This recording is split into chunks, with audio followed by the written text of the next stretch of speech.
Good morning, everyone, and welcome to another episode of North Alabama Law Review presented by Johnson Moore & Weston. I am Shauna Hill, your host, and today we have joining us Mr. Christopher Weston and Mr. Bennett Driggers. Good morning, gentlemen. Morning. So early. It is. So today we're going to talk about the cold weather that is moving into the valley. We all feel it coming, and we all know that as the weather starts to get colder, we can see some issues arise in our property and property concerns. So today we're going to talk about what is a homeowner's due diligence versus what actually is a homeowner property claim. Guys, do you want to help us jump into a little bit of detail and help us just kind of break down the barriers and the criteria on what actually is a claim and what actually is a homeowner's responsibility? So I'll jump in here, Chris, if you don't mind. Please do. So one of the things you need to do, first off, is check your homeowner's policy. You want to check for things like if it's there's coverage for busted pipes and freezing weather. Make sure that that's covered. If it's not covered, talk to your agent. But you also have some responsibilities to take actions on your own, and these are practical ideas, not necessarily legal. But, you know, you need to winterize your home. You need to make sure that you've got the outside faucets covered. And I know this sounds funny coming from the standpoint of us being in Huntsville, Alabama, but we do have occasional cold bursts that gets below that mark that we need to do these things. And, you know, hopefully it doesn't snow because that really causes problems around here. And I'm just talking about small amounts. We know how it is. It shuts down the town pretty quickly. But there are some other things you want to do.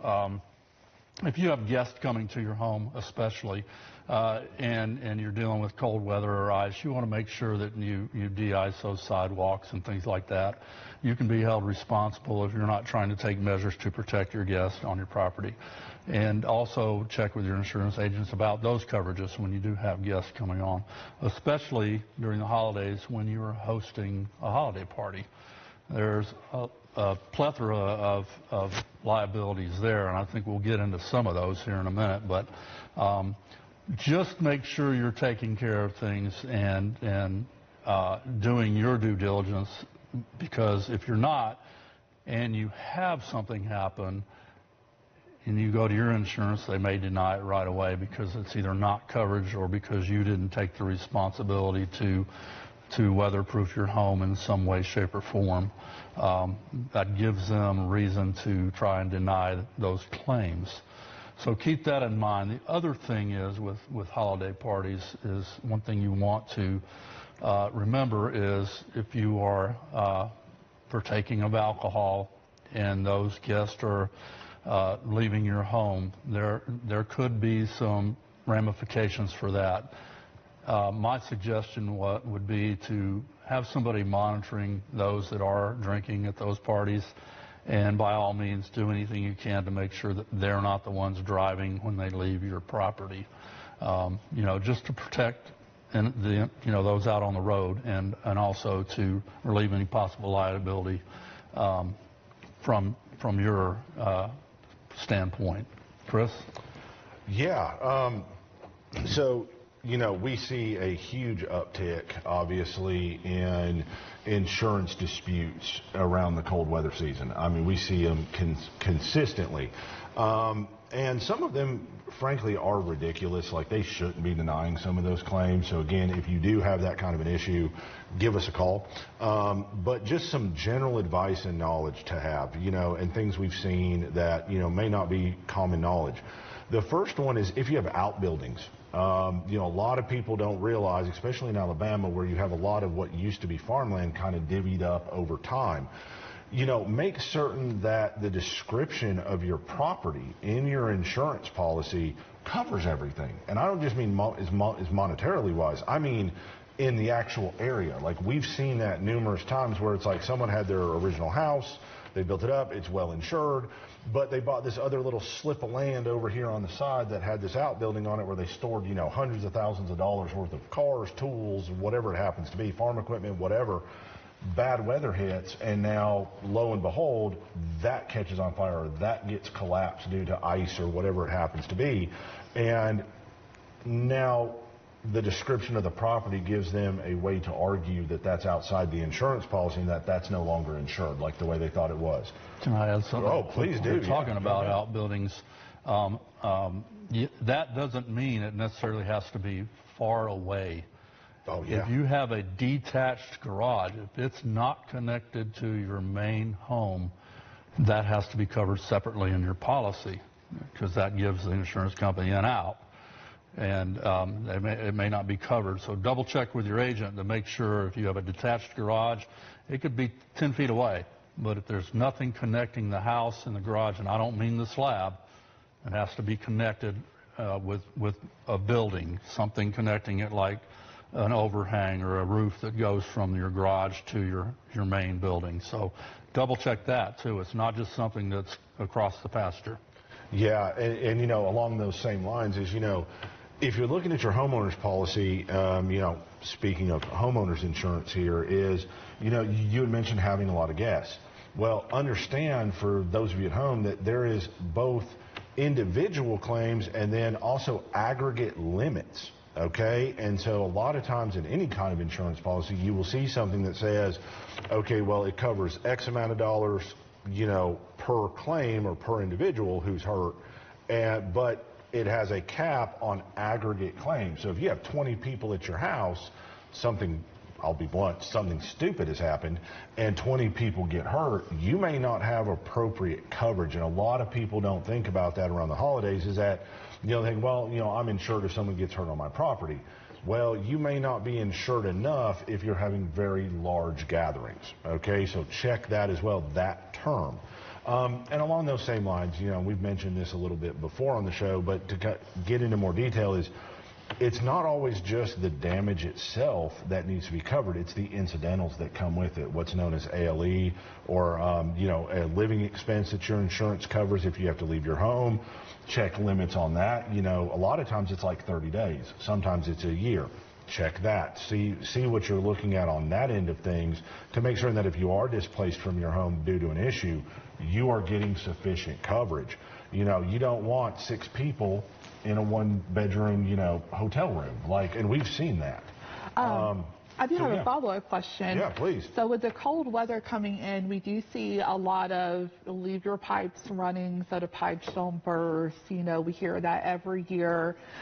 So what can we give homeowners advice when it comes to their due diligence to keep their pipes from freezing versus when it actually happens? And we see that happen not only in homes, but if you don't close your pool properly, your pool pipes can burst.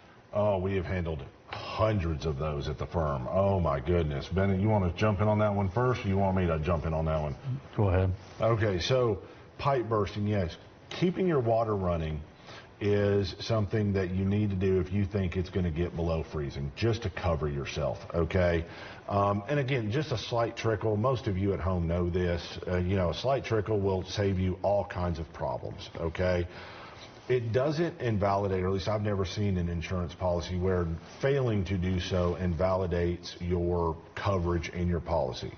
Usually where the issues come in, and oh, we handled so many of these, and I still have many of these ongoing, is that if it freezes and if a pipe bursts, understand the time frame, especially here in Alabama, is that a week or two can cause mold to start growing.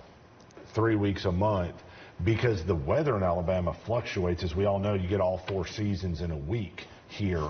That, you know, you might have freezing weather, well, then it warms up. Then by the time repairs start to get, you know, being done, you're looking at 4 weeks out, 6 weeks out, and now mold has grown. And you have a policy limiter in your insurance policy of saying it only covers $5,000 or $10,000 for mold.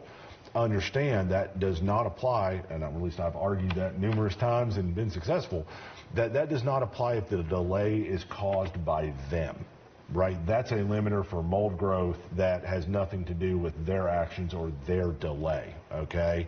So don't just take that policy limiter, you know, on its face. There are ways to argue that. And when you're making that type of claim, get your specifics. Do not, as much as it is reasonable to have an emotional reaction to your home being flooded or to having all of this damage, get the facts when you call your adjuster, because those calls are recorded. And if you say something not a little wrong, but majorly wrong, they may use that as a basis for denying coverage in the future. So be specific. Where is the water? How long has it been sitting there? When did you notice the pipe? Because this is a big one. If a pipe busts at night and you let them know in the morning and they go, well, that's too long. No, it isn't. You were asleep. Okay? So have your facts. Have your timeline. We always have clients do timelines. Do a timeline of what happened and when, and call your insurance company. It doesn't need to be super formal, but just make sure you have your facts straight. All right, thank you, guys. That's a lot of great information as we move into the cold weather. Let me jump in on one more thing on that, actually, now that I thought about it. Outside of home insurance, car insurance. If a road is closed and you drive on it, insurance will not cover that. So don't get super aggressive and go, you know what, I can make it. If you can't, or if you are wrong, you are going to be paying for that yourself. And that's just, that's something a lot of people don't realize, that a road closure, not only can you get in violation trouble for driving on a closed road, you can actually lose your insurance coverage for whatever happens.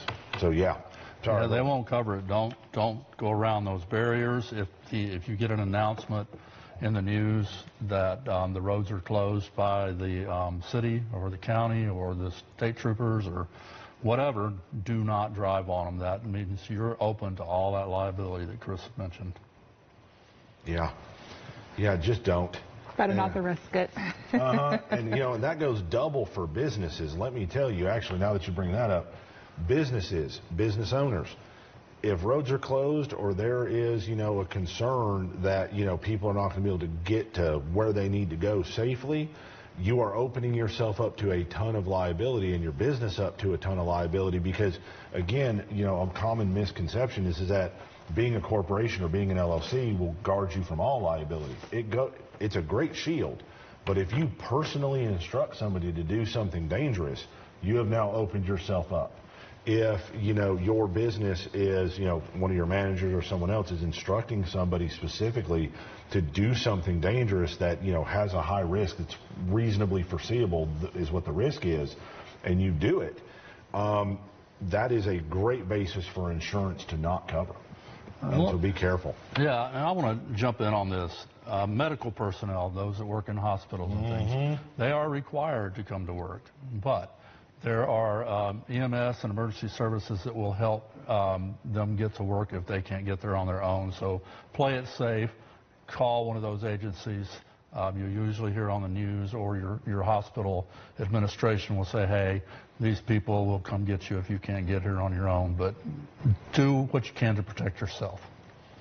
Yeah, and having lived up north, don't take it as a matter of course that just because people can drive in other parts of the country in snow or a little bit that you can do so here. Understand there are different types of tires, there are chains, there are treatments for the roads, there's certain weight limit. I mean, there are a lot of things they do in states where there is a ton of snow that a little sand on the road really ain't going to cover you. It's not insulting that. I'm just saying, just be aware, sand and salt are two different things. Well, guys, not only is the cold weather right around the corner, we also have the holidays around the corner. And so we do have a couple questions submitted regarding the holidays, and I think we can all kind of resonate with on these questions. And so the first one is regarding deliveries. What can I do if my delivery packages have been stolen, and are the thieves ever really caught and prosecuted? You want to know one? I'll jump in here. I love this one because I think we all can because relate of the to having a Facebook package videos all you folks post. So one thing is most retailers that sell online will offer insurance on the package, so don't panic. The first thing you do is make a claim with UPS, FedEx, or whoever delivered it. Free advertising here. So anyway, you make the claim with them. If there was insurance coverage on it, they cover it to a certain extent.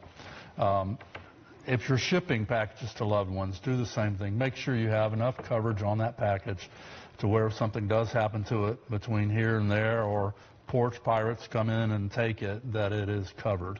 But not a whole lot you can do about it. One thing I don't recommend, we see these videos on Facebook and other social media where people set traps for those who are stealing packages. Beware. If somebody gets injured because you did that, you can be held liable. It's funny to watch on the videos, but in reality, people can get hurt and they can sue you based on these actions. So be aware that that's not a good idea. What I'd recommend is, as I've seen some folks do in the past, is they'll have some kind of container on their porch that allows FedEx or UPS to drop the package in there, shut it, and it locks. That's just one tip, you know. Or be specific on instructions on where the driver can drop that package where it can't be seen from the road. There's a lot of ways to try to avoid this, but in reality, if the thieves are following the truck around and running up right after they leave, not a lot you're going to be able to do. But don't take actions into your own hands. Don't try to fool these people and have a package blow up in their face with paint in it. Yeah. Not a good idea. No. I always tell people, if it could have Acme stamped on the side of it, probably don't do it. Okay? And we've seen a lot of those. My personal favorite's the one with the glue all over the box. That is magnificent. Yeah. Illegal. Don't do it. Don't set a booby trap. Okay? Do not do it. But I did find it hilarious. I'm not going to lie. It was illegal, but it was funny. You know, if you're going to mess up, at least mess up in an entertaining way. But yeah, and I'm sorry, Ben, did you have anything else? I just want to add that, are the thieves really ever caught? Sometimes they are, because if you're reporting this activity in your area, in your neighborhood, you can, if you see somebody suspiciously driving around your neighborhood slow, it doesn't hurt to call the police and say, hey, can you check this out? They're casing this area. They're looking around for stuff. And they'll come out. The other thing that helps these days is there seems to be video cameras everywhere. Mm-hmm. And your neighbors may have them on video. You may have them on video. You may get their car license tag on video. There's lots of ways that you can help when this does happen. Nobody likes to be stolen from. Nobody likes a thief. So there are ways to help the police catch these folks with measures taken, like ring doorbell cams and outdoor cameras and things like that. So keep that in mind. Yeah, you know, and on the tail of that is, you know, people do ask that all the time, you know, are these people ever caught? And I will tell you from what I've seen is most of the time they are. But it doesn't mean they'll always be caught for what they did to you. You know, if you're being a porch pirate, if you're stealing like that, that kind of stuff, and I tell people all the time, it doesn't happen in a vacuum. It is very rare that they steal one package and then they're done, you know, unless it's two neighbors having a feud, which we've seen a few times before. I mean, so, you know, that does happen, but that's usually not just general theft. And so be aware that, you know, these things do happen in a pattern. Stay calm. You know, do not get irate or super angry about it, because, again, there are insurances, there are, you know, ways to get that, whatever it was you ordered back, get your money back.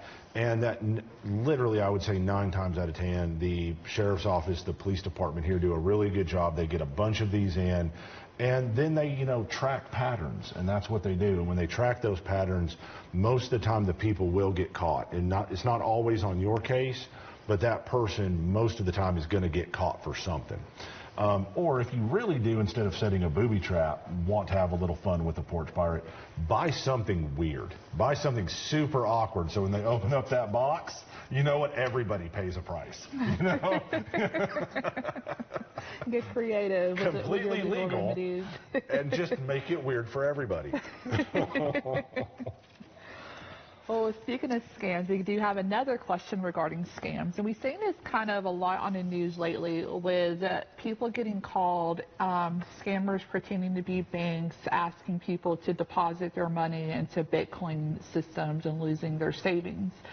So this person asked, what can I do if I am a victim of a credit card scam or bank scam? Oh, yeah, I think I would have fun with this. So, first bit of advice, okay, guys, If you are not in a particular business, do not undertake a large project in it, okay? So I'll take this out of the financial realm or out of the legal realm for a second. Myself, I will do little home repairs. I am not going to try to install my own septic system, okay? So if somebody calls you up and says, hey, dump your whole life savings into something, go through somebody else. Go through a financial advisor, get some advice on that, come to a lawyer. Literally, just like anything else, like I might be willing to change an alternator on my car. I'm not going to change out the transmission because I just don't have the tools. Okay, like literally be careful in that anytime someone wants you to do something large, get advice, including myself, and on the business world. I mean, if I'm undertaking a massive case, Ben, how many times have me and you worked one of those jointly just so you don't have one brain on it? All the time. Yeah, all the time. So understand, and people for some reason don't do this because they manage their money their whole life. They don't tend to stop and go, okay, am I about to engage in a large undertaking? If you are, bring somebody else into it, okay? I mean, there's very few law firms out there that don't have partners. It's not just fun, even though it is. It's good business sense, okay? But that being said, if something has been done, the worst thing you can do when you go to report it is give a whole bunch of I don't knows, okay? That's a very terrible way to begin something because, again, especially during this time, they're getting flooded with these types of calls. So be specific. Say, this is what I bought, this is where I bought it from, or this is what they called, this is the number, this is what they did. And, make certain that, you are specific. Now, there are two types of, what is fraud. One area is where they just steal your information or they take your information for a purpose you did not give it to, okay? The other type is where they are lying to you and basically being a con person, okay? They're conning you out of your money. Now, in the first instance where they steal your information or they take your information for a purpose for which it was not intended, the, bank insurance, credit card insurance, that come with your account that are mandated, you can report the fraud and get your money back, okay? It can take a lot of time. That's why I say be specific when you report it. Always do this. And so when you report it, you should be able to go through that process. Another way to prevent that is use your credit cards to make purchases instead of your debit cards or your bank account information, okay? Anywhere that says, hey, we need your bank account to do whatever, red flag. Again, there's a lot of legitimate reasons, but just be very aware, okay? Be very, very careful before you give out your banking information, okay? But in the second type, which is what we see, and this is the most heartbreaking type, is where they've been conned out of something, where they actually authorized the transaction. Well, then those insurances are actually not on the hook for that because you authorized it. Your mistake does not, most of the time, does not trigger insurance. So that is where you see a lot of times where you cannot get that money back from insurance, which is kind of the easy button most of the time for that kind of fraud. Then you have to report it to the police, which you need to report it regardless, but that's where your really only recourse is going to be the police, the FBI, if it's multi-state. And catching those individuals does happen, but the chances of them still having your money when they do really starts to sink. So there are things you can do, but the effectiveness kind of comes into question. Cool. Gotcha. Thank you, Chris. Sorry, a little bit more than probably anybody wanted from that one. But let's finish on a lighter note. I have some questions for Chris. Oh, no. Yeah, I'm going to put him on the spot here. Oh, terrible decision. So, let me ask you this. Chris, is Santa breaking and entering? Well, I would have to say there's implied consent there. So I'll tell you right now, if I was going to make the argument, which I'll be honest with you, I'm not filing against Santa, okay? I've been on the naughty list since the 90s, and I've been trying to fix my, credit on that side for quite a while now. I'm sick of coal. I've got enough. No one even has a coal-fired fireplace anymore, okay? It's ridiculous. Although I do sell it and make a little bit of profit every decade or so. But that being said, I would say implied consent. You know he's coming. You didn't put up a grate. You didn't light, a big monster fire. You didn't even take any Grinch We left out milk protocols. and cookies for him.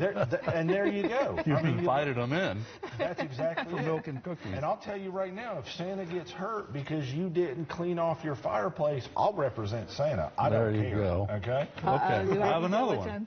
diligence. Are his reindeer a nuisance? Oh, now that would depend on how much of a mess they leave. My argument would be they've knocked some snow off your roof and protected you from liability.